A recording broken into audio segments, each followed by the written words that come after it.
Hello दोस्तों, UPSC ज्ञानदायिनी में आप सभी का स्वागत और अभिनंदन। मैं नेहा प्रयागराज से आपकी अगली क्लास के लिए फिर से एक बार उपस्थित है। जैसा कि आप देख रहे हैं बोर्ड पर, और आप लोग बताएं, आप लोग थोड़ा कमेंट किया करिए कि आप लोग कहाँ से देखते हैं वीडियो, हमें भी पता चले कि आप कहाँ तक वीडियो अभी पहुँच रही है। जैसे कि झारखंड के कुछ सदस्य देख रहे हैं, यूपी के मतलब यहाँ के तो देख ही रहे हैं, इलाहाबाद वगैरह वगैरह के। तो जो जहाँ से देख रहा है सुबह वाली क्लास में आप लोग कमेंट करिएगा। सबसे पहले आज हम बात करते हैं कि आज कृष्ण जन्माष्टमी है, तो आप सभी को ढेर सारी बधाइयाँ कृष्ण जन्माष्टमी की। और आप लोग बहुत अच्छे से जन्माष्टमी मनाइए, नन्हे से नंद गोपाल को अपने घर पर लाइए और उनकी पूजा पाठ करिए। हर एक चीज़ मानना बहुत ज़रूरी होता है। जब कोई चीज़ श्रद्धा से मानी जाती है तो हो सकता है वो पूरी होती, हो ही नहीं सकता है बल्कि पूरी होती है। ऐसा मेरा मानना नहीं है, या मेरा कहना सिर्फ मेरा कहना नहीं है, क्योंकि ये सभी लोग बताते हैं, जो पहले के लोग थे वो भी बताते हैं कि हर एक चीज़ में अगर आप श्रद्धा से काम कर रहे हैं तो मिलती ज़रूर है। तो आप लोग कल कृष्ण जन्माष्टमी आप लोग उत्सव के साथ उसे मनाइए। तो चलिए आज की अगली क्लास में आप लोगों का स्वागत है। तो देखते हैं कि आगे क्या आप लोग यहाँ पर सीखने वाले हैं, क्योंकि मैं पढ़ाने वाली बिल्कुल नहीं हूँ, सिर्फ मैं सिखा सकती हूँ थोड़ा बहुत। क्योंकि मैं ना तो बहुत बड़ी टीचर हूँ ना तो कुछ, मैं भी एक स्टूडेंट हूँ। तो स्टूडेंट की तरह ये आपको बताऊँगी कैसे क्या कौन सी चीज़ें कहाँ पर हैं। जैसे यहाँ पर आप लोग देख रहे हैं कि यहाँ पर लिखा है अपवाह तंत्र, मतलब यहाँ पर नदी अपवाह तंत्र की बात हो रही है। तो यहाँ पर दो प्रकार की नदी अपवाह तंत्र होती है। पहली आपकी होती है हिमालयी नदियाँ और दूसरी आपकी होती है प्रायद्वीपीय नदियाँ। तो प्रायद्वीपीय नदियाँ उनमें तो आप जान रहे हैं कि जैसे उधर की गोदावरी है, कृष्णा, महानदी, ये सारी नदियाँ आपकी प्रायद्वीपीय नदियों में आएंगी।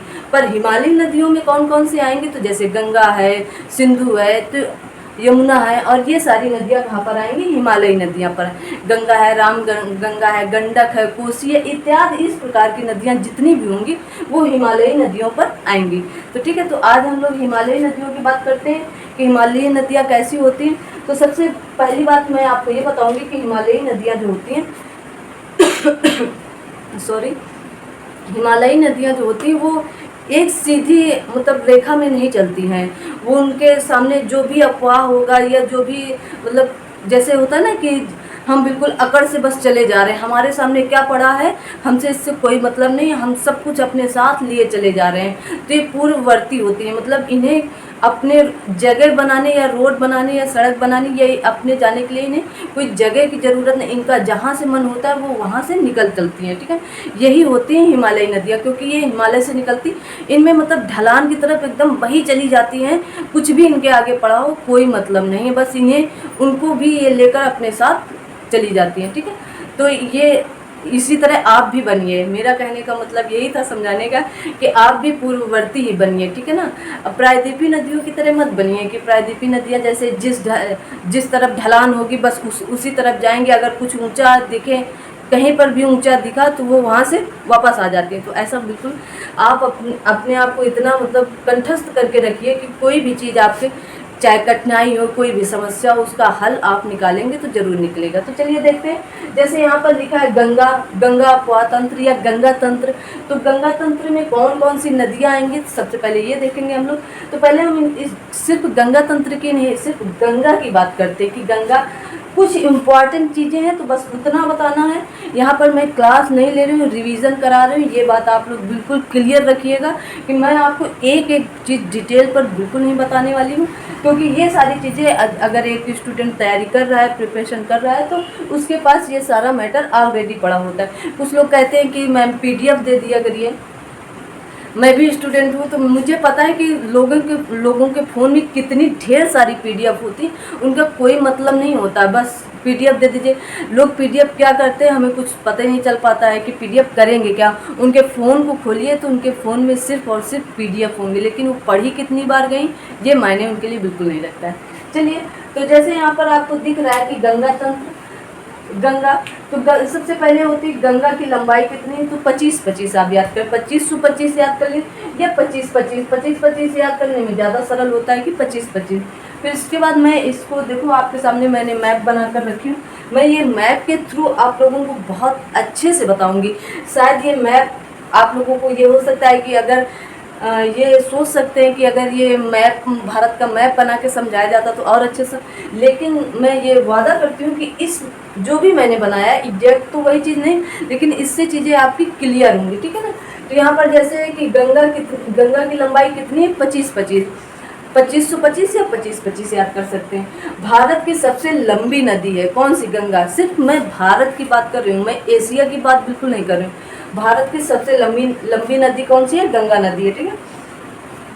ये कहाँ से निकलती है, तो गंगोत्री, जो उत्तराखंड के गंगोत्री हिमानी के गोमुख से निकलती है, ठीक है। इसको पद्मा, अब बांग्लादेश में इसे पद्मा कहा जाता है, ठीक है। बांग्लादेश में इसे क्या कहा जाता है, पद्मा कहा जाता है। और इसका अन्य नाम मेघना भी है। जब गंगा और ब्रह्मपुत्र नदियां आपस में मिल जाती हैं तो उसे क्या कहते हैं, मेघना कहते हैं।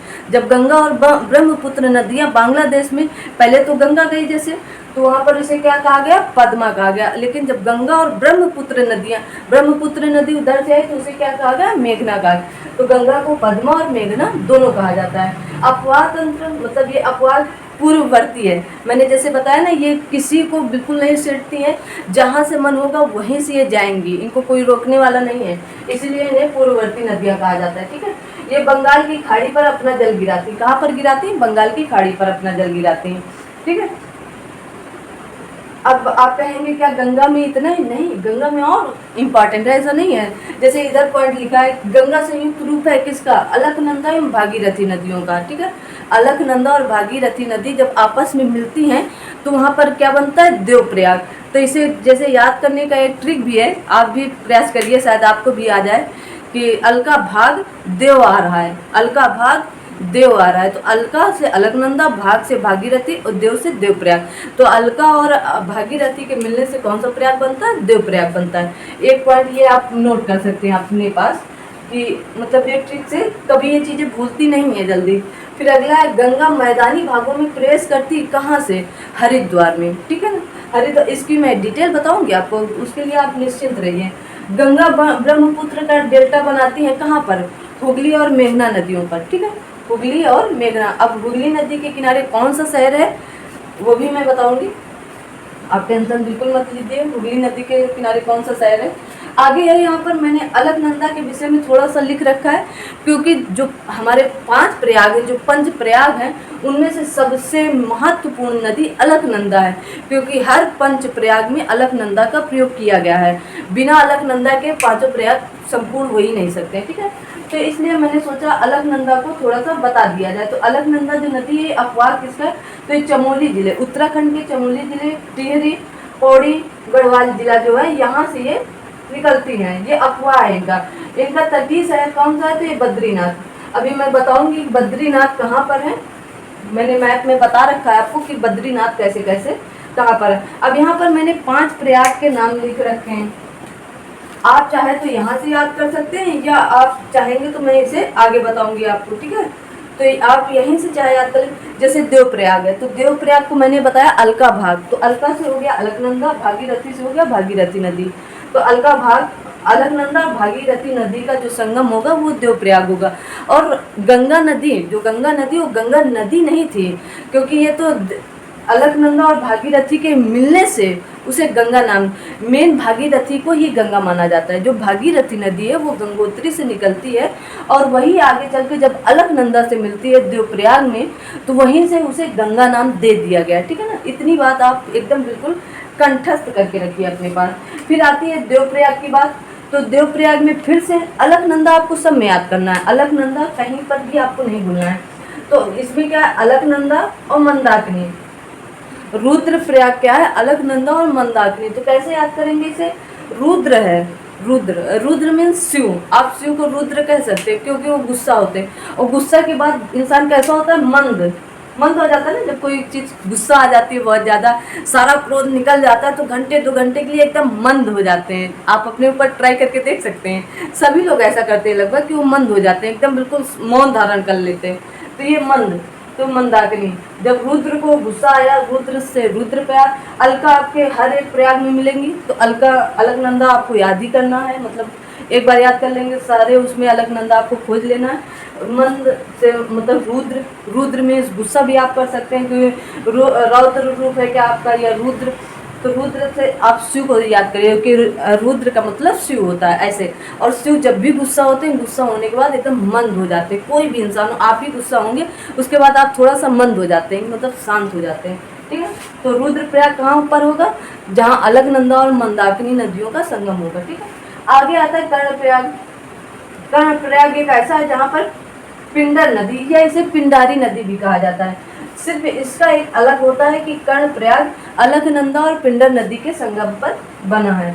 अगला आता है आपका नंदप्रयाग। तो नंदप्रयाग नंदाकिनी नदी और अलकनंदा के मिलने से या संगम से नंदप्रयाग का निर्माण हुआ है, ठीक है।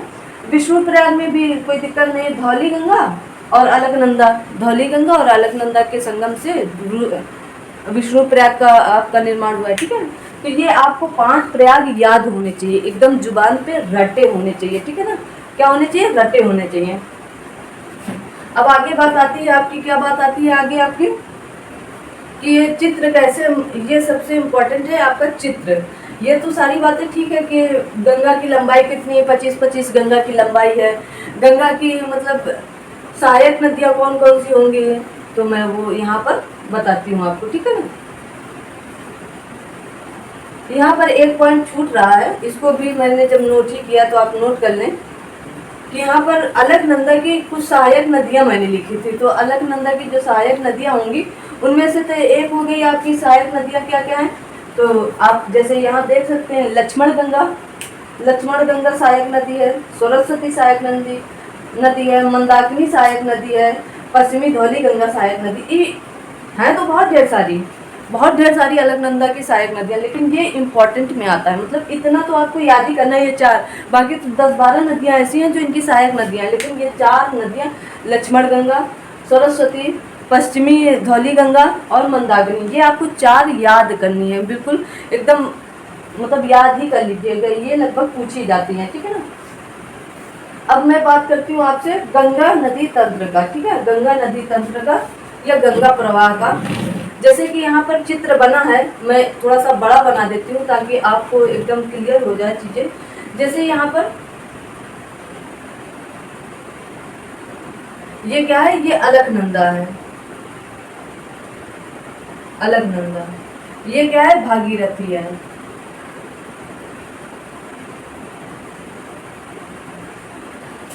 मैं इसलिए यहाँ पर बता रही हूँ, आप ये बिल्कुल मत सोचना कि आप चित्र बनाकर लाएंगे या फिर आप, मुझे ये आता है, सब पता है मुझे, लेकिन वो थोड़ा छोटा बन गया। यहाँ पर क्या बनेगा, देवप्रयाग। अलकनंदा और भागीरथी के संगम से क्या बनता है, देवप्रयाग। पर ये गंगा भागीरथी यही चीज आगे बढ़ती चली गई, कहाँ तक, जहाँ तक बंगाल की खाड़ी, जब तक ये बंगाल की खाड़ी में नहीं गिरी है तब तक ये यहाँ तक गई है, ठीक है ना। फिर यहाँ पर आपको क्या मिलेगी, एक यहाँ पर नदी मिली है। कौन सी नदी है, भिलांगना नदी। भिलांगना नदी और भागीरथी के संगम पर कौन सा बांध है, टिहरी बांध है।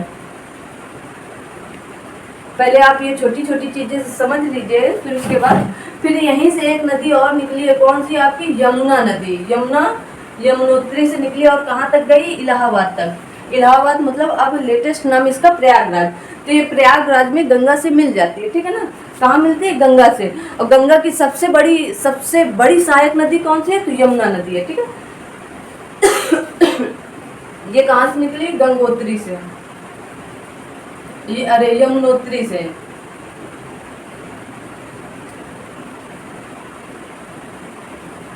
ठीक है। और ये कहाँ से निकली, ये गंगोत्री से। ये कहाँ से निकली, ये सतोपथ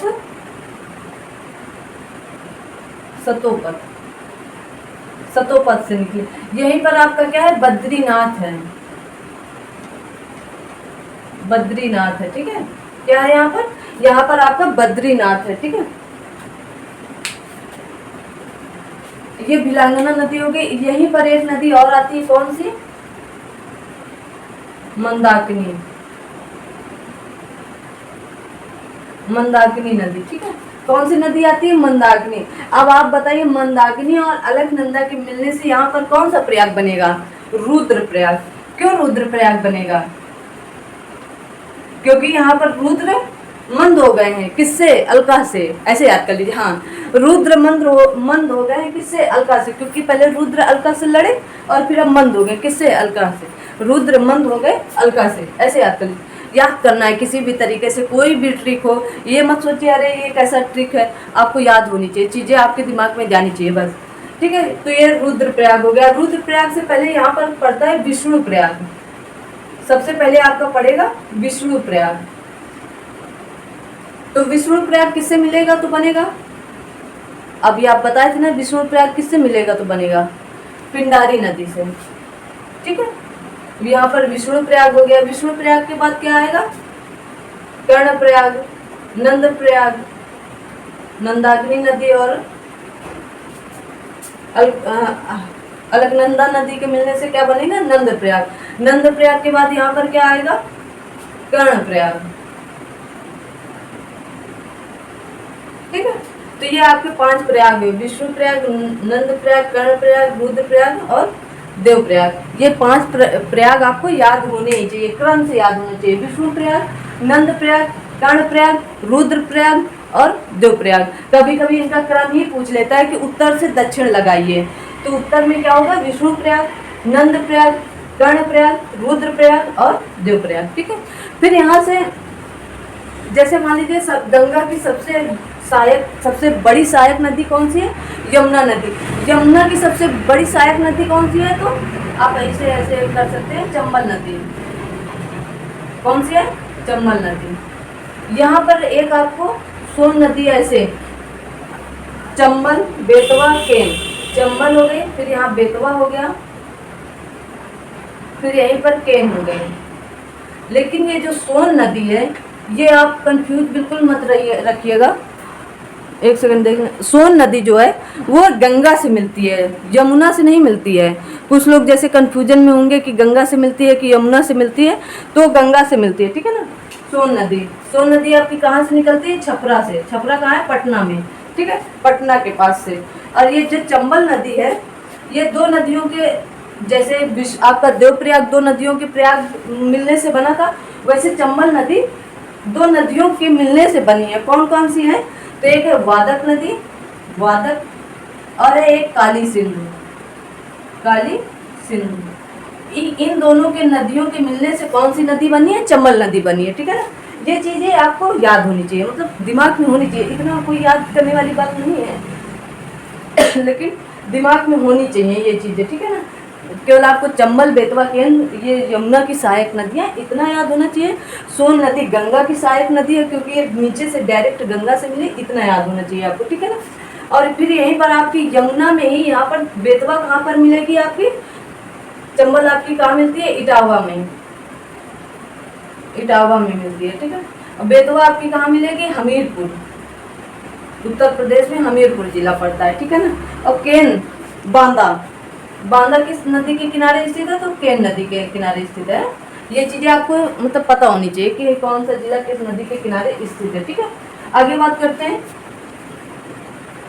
ये जो आगे यहाँ बात आ गई, अब ये नदी कहाँ है? ये इलाहाबाद में है, संगम, जहाँ पर यमुना, गंगा यमुना सरस्वती का संगम कहाँ पर हुआ? इलाहाबाद में हुआ। कहाँ पर हुआ? इलाहाबाद में।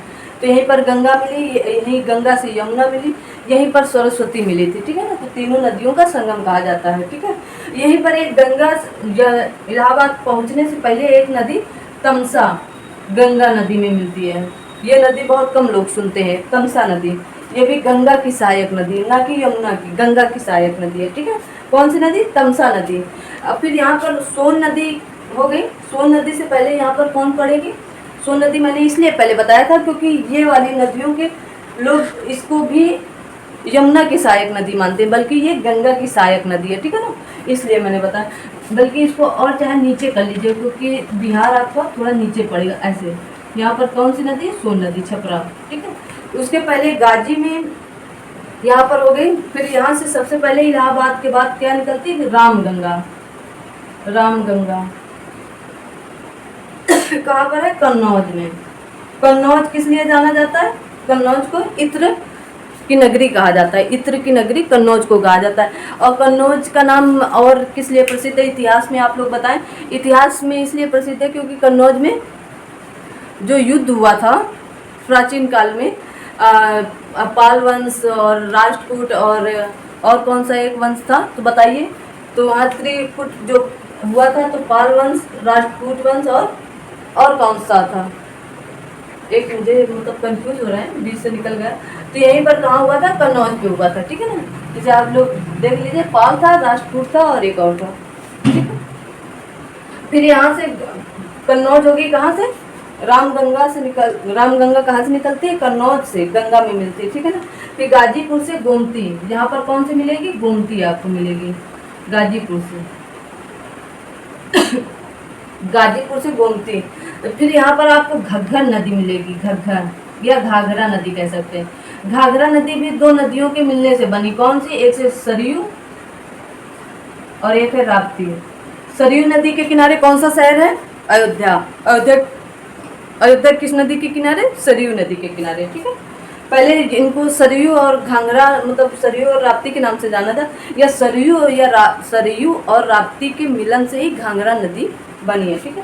फिर इसके बाद बिहार में आपको गंडक, इधर ऊपर से गंडक और बिहार के नीचे से कोसी नदी यहाँ पर होती है, ठीक है। क्या होती है, कोसी नदी। कोसी नदी को बिहार का शोक कहा जाता है। कोसी नदी को विश्वासघाती नदी भी कहा जाता है, क्योंकि ये नेपाल से निकलती है, ये गंडक भी नेपाल से निकलती है और कोसी भी नेपाल से निकलती है। तो ये इतनी ढलान से इतनी तेज़ी से आती है कि इनको ये नहीं पता होता कि ये किधर चली जाएंगी बिहार में, इसलिए इन्हें विश्वासघाती नदियाँ कहा जाता है, ठीक है ना। फिर यहाँ पर आपको पश्चिम बंगाल से यही जो भागीरथी नदी है, ये एक टुकड़ा इधर चला जाता है। तो किस नदी के नाम से जाना जाता है, हुगली नदी। हुगली नदी पर ही कोलकाता बंदरगाह स्थित है, हुगली नदी पर ही कोलकाता बंदरगाह स्थित है, ठीक है ना। फिर इसके बाद यहीं पर बंगाल में इसे थोड़ा सा वही 50-60 किलोमीटर के आसपास फिर से इसे भागीरथी कहा जाता है। क्या कहा जाता है, भागीरथी कहा जाता है, ठीक है, इसे भागीरथी। और फिर ये जाके यहाँ पर जब बांग्लादेश जाती है तो यहाँ पर इसे क्या कहा जाता है, पद्मा कहा जाता है। और फिर ये जब इधर से ब्रह्मपुत्र नदी आती है और जब ये आपस में मिल जाती है तो इसी को मेघना कहा जाता है, ठीक है। तो मैंने ये सारी डिटेल आपको गंगा तंत्र का बताया, इसकी सहायक नदियाँ भी मैंने इंपॉर्टेंट बता दिया है। गंगा तंत्र इतना ही पढ़ लेना, बाकी डिटेल जो है मैं वो अगले लेक्चर पर लेकर आऊँगी, क्योंकि वीडियो लंबा हो जाएगा, टाइम भी हो गया है बहुत ज़्यादा, 1:30 बज रहा है। तो आज की क्लास यहीं तक रखते हैं। और गर्मी भी बहुत ज़्यादा है, बहुत ज़्यादा गर्मी है, मतलब हद से ज़्यादा गर्मी है।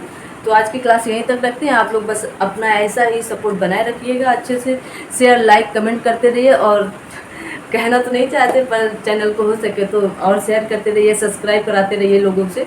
बस आप अपना ऐसे ही सपोर्ट बनाए रखिएगा। और कृष्ण जन्माष्टमी की आप सभी को ढेर सारी बधाई। आप लोग अच्छे से कृष्ण जन्माष्टमी मनाइए। Thank you so much. शुभ रात्रि आप सभी को। अपने से बड़ों का सम्मान कीजिएगा, अपने से छोटों को प्यार दीजिएगा। अगर आप देने योग्य हैं तो लोगों की सहायता कीजिएगा, कुछ भी देने योग्य, विद्या देने योग्य है तो विद्या दीजिएगा, ज्ञान देने योग्य है तो ज्ञान दीजिएगा, सलाह देने योग्य है तो सलाह दीजिएगा। जो भी कुछ अगर आप देने योग्य हैं तो वो चीज़ें आप दूसरों को दीजिए, इससे आपको पॉजिटिविटी मिलेगी। अगर आप किसी के लिए कुछ भी करना चाह रहे हैं तो आप उसे करिए, आप देखेंगे कि आपके अंदर कितनी सकारात्मक ऊर्जा आती है। आप एक बार कर देखिए उस काम के लिए, फिर आप लगन से करने लगेंगे कि हाँ नहीं यार ये चीज़ें हमको उनको देनी ही है। अगर पर डे आप सोच लिए कि हम किसी को कुछ दे रहे हैं और वो हम देकर ही रहेंगे तो आपके अंदर वो सकारात्मक चीज़ें आएंगी। अगर आप किसी को गिफ्ट करते हैं तो अगर वो आपको थैंक यू बोलता है तो आपको कितना अच्छा लगता है। बिल्कुल दिल से ये बात सोच कर देखिए कि लोगों को चीज़ें अच्छी लगती हैं कि लोग हमको थैंक यू बोलें, हमारा आभार व्यक्त करें। तो आप अगर देने योग्य हैं तो ज़रूर दीजिएगा। Thank you so much. आपका दिन शुभ हो, शुभ रात्रि। और कृष्ण जन्माष्टमी की कोट बधाई, ढेर सारी बधाई। धूमधाम से आप लोग कृष्ण जन्माष्टमी मनाइए, हांडी फोड़िए, सब कुछ करिए, पर हर चीज़ के लिए एक बर्ताव जरूर होना चाहिए। कोई शोर शराबा ना हो। अगर किसी को किसी प्रकार की दिक्कत हो तो बिल्कुल बताइएगा, अगर मेरे करने योग्य होगा तो मैं ज़रूर करूँगी। Thank you so much.